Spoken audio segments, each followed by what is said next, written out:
Aujourd'hui, une vidéo un petit peu différente de ce que j'ai l'habitude de faire. Je voudrais simplement te partager mon expérience sur un challenge qu'on a fait. Ma copine et moi, pendant 3 jours, on a décidé de jeûner pendant 3 jours, de jeûner à sec, c'est-à-dire de ni manger ni boire pendant 3 jours. Donc en fait, on a commencé lundi, on a terminé hier, mercredi. En fait, on a arrêté de manger et de boire le dimanche soir à 20 h. Et puis on a recommencé à manger et à boire. Enfin, on a recommencé par boire avant de manger le mercredi soir à partir de 18 h. Donc on a fait presque 3 jours, tu vois, à 2 heures près.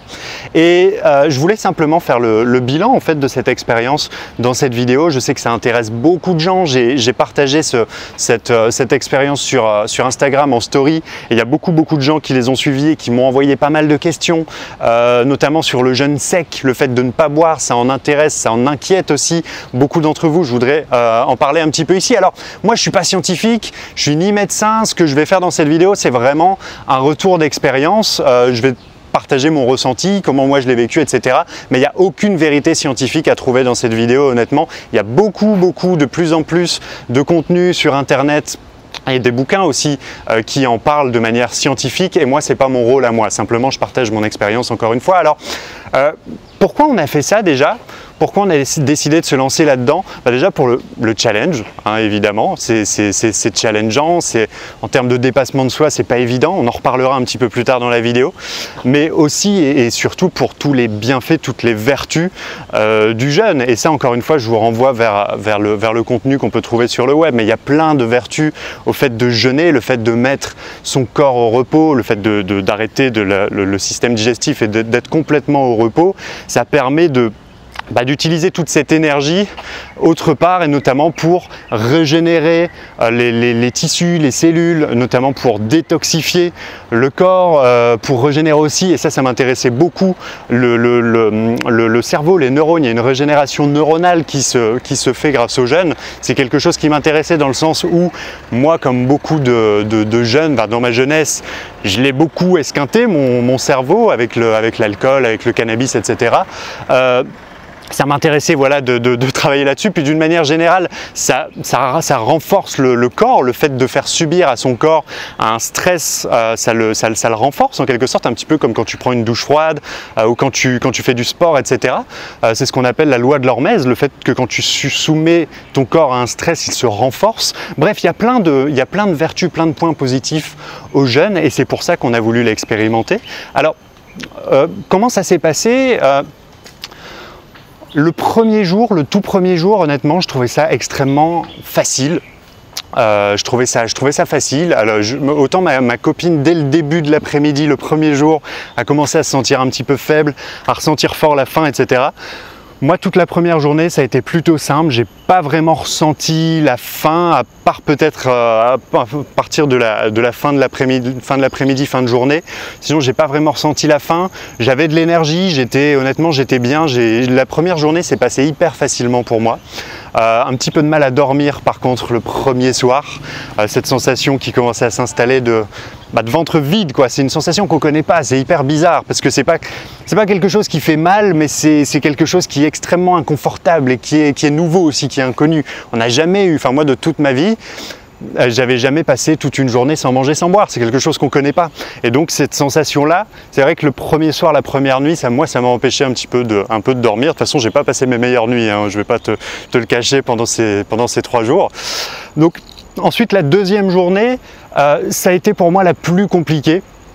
Pour ma copine aussi, je pense, ou plutôt la troisième pour elle. Pour moi, ça a été vraiment la plus compliquée parce que là, j'ai vraiment commencé à ressentir la faim. Alors, c'est beaucoup plus que la soif, c'est vraiment la faim qui moi, m'a perturbé.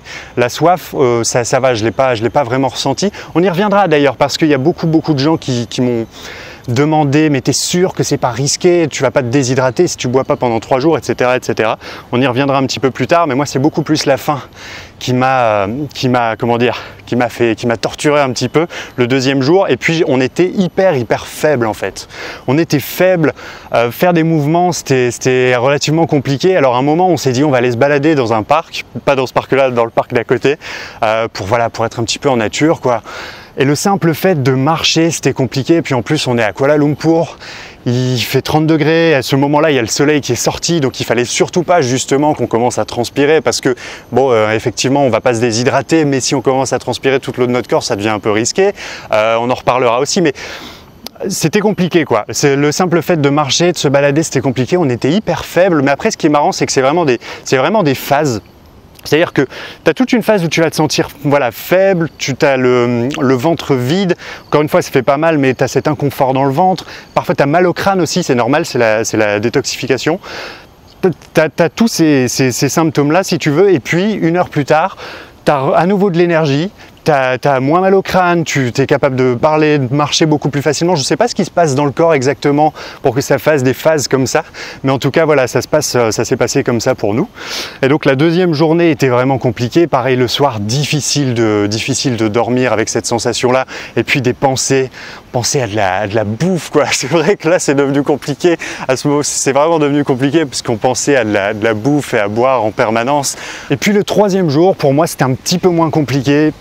C'était long, surtout tu sais que tu vas manger le soir à telle heure et donc c'est vrai que c'est long d'attendre, tu penses qu'à ça et pour moi par contre physiquement c'était un petit peu moins compliqué que la veille, j'avais une certaine énergie, ça allait, toujours ce ventre creux et cette sensation indescriptible d'avoir juste rien dans le ventre quoi, je sais pas comment le décrire, mais j'avais quand même un petit peu plus d'énergie et honnêtement ça a été. Alors, pour répondre à tous ceux qui ont peur de la déshydratation et qui m'ont dit que le jeûne c'est mieux en buvant et que ne pas boire c'est hyper dangereux. Alors non, on ne se déshydrate pas quand on jeûne à sec, on se déshydrate absolument pas. Honnêtement, au bout de 3 jours, on a encore de la salive, on urine encore, alors moins que si on buvait de l'eau toute la journée évidemment, mais on urine encore, on n'est pas déshydraté.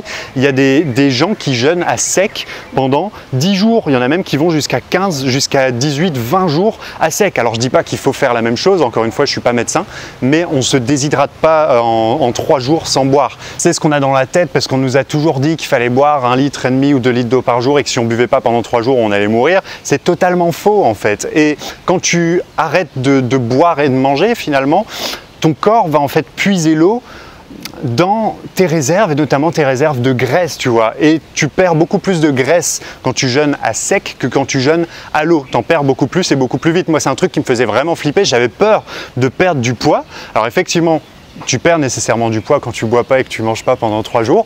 Je me suis pesé en fin de jeûne, avant de remanger, hein, je me suis pesé en fin de jeûne, j'avais perdu entre 4 et 5 kilos. Bon après, tout est relatif parce que voilà, après dès que j'ai remangé, je sens que j'ai déjà regagné du poids. Ça va hyper vite en fait à regagner ce poids-là. C'est pas du poids que tu vas perdre définitivement. En tout cas, moi c'est ce que j'espérais parce que j'ai vraiment pas envie de perdre de poids, tu vois. Mais voilà, le corps va puiser de l'eau là où il y en a et de l'eau dans ton corps il y en a plein.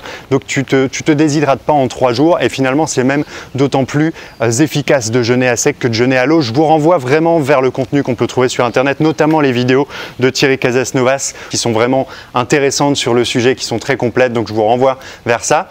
Et puis alors, on a fini notre jeûne, on a coupé le jeûne à 18 h, donc le mercredi soir, en buvant une bonne noix de coco, le bonheur, l'extase. J'ai jamais été aussi content de ma vie de boire une noix de coco. Alors, il faut apparemment rompre le jeûne de manière assez...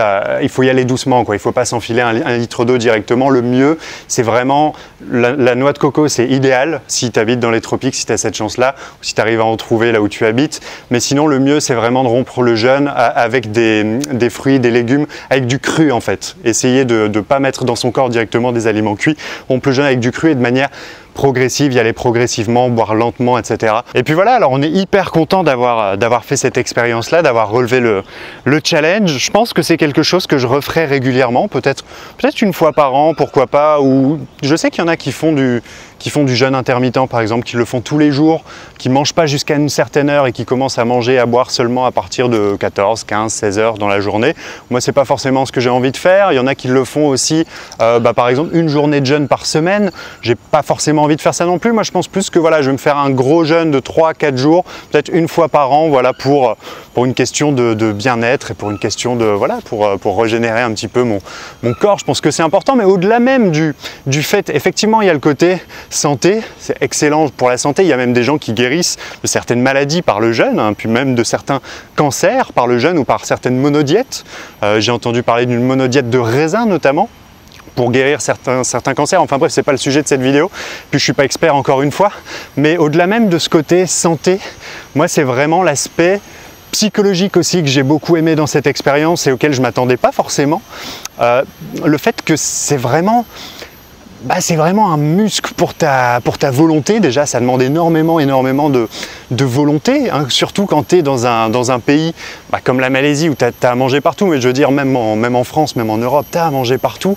Dans nos sociétés, on a l'habitude d'avoir de la nourriture et de la boisson en abondance autour de nous, et donc c'est pas évident, ça demande de la volonté de se dire ok, j'ai tout ça à disposition, mais non, je vais pas manger, je vais pas sauter dessus, je vais être plus fort que ça. Et c'est un petit peu un retour en quelque sorte à l'état naturel en quelque sorte, parce que finalement le fait d'avoir comme ça de l'alimentation et de pouvoir manger en permanence quand on le veut ou on le veut, c'est pas quelque chose de naturel. Quand il réfléchit bien, naturellement l'homme, nécessairement, tu vois, il devait aller chercher sa nourriture, aller chercher son eau. Il y a nécessairement des jours où il mangeait pas, où il buvait pas, tu vois, nécessairement. Et donc finalement le fait de manger matin, midi et soir, c'est pas un besoin naturel vital, c'est rien de plus qu'une construction sociale. Alors je ne dis pas que je ne vais pas continuer à manger matin, midi et soir, mais c'est plus une habitude, une construction sociale encore une fois, qu'un véritable besoin. Et donc ça te fait remettre en question un petit peu ce que sont tes besoins, ce que ne sont pas tes besoins. Le fait de ne pas boire pendant 3 jours et de voir que tu n'es pas déshydraté, ça remet aussi en question certains trucs, tu vois. Combien de fois on t'a dit qu'il fallait boire 2 litres d'eau par jour? Bon, est-ce que c'est vrai, est-ce que c'est faux? J'en sais rien. Mais en tout cas, je suis pas mort pour autant, et il y a des gens, encore une fois, qui le font bien plus que moi. Alors, il y a aussi le côté où c'est vraiment inconfortable et comment dire, cet inconfort à court terme t'amène du positif à long terme. C'est un petit peu comme pour plein de choses dans la vie, si tu veux. Pour avoir le positif à long terme, il faut accepter de subir l'inconfort à court terme. C'est vraiment inconfortable, c'est douloureux, ça fait mal. Bon, c'est pas extrêmement douloureux, mais encore une fois, cette sensation, c'est inconfortable, etc.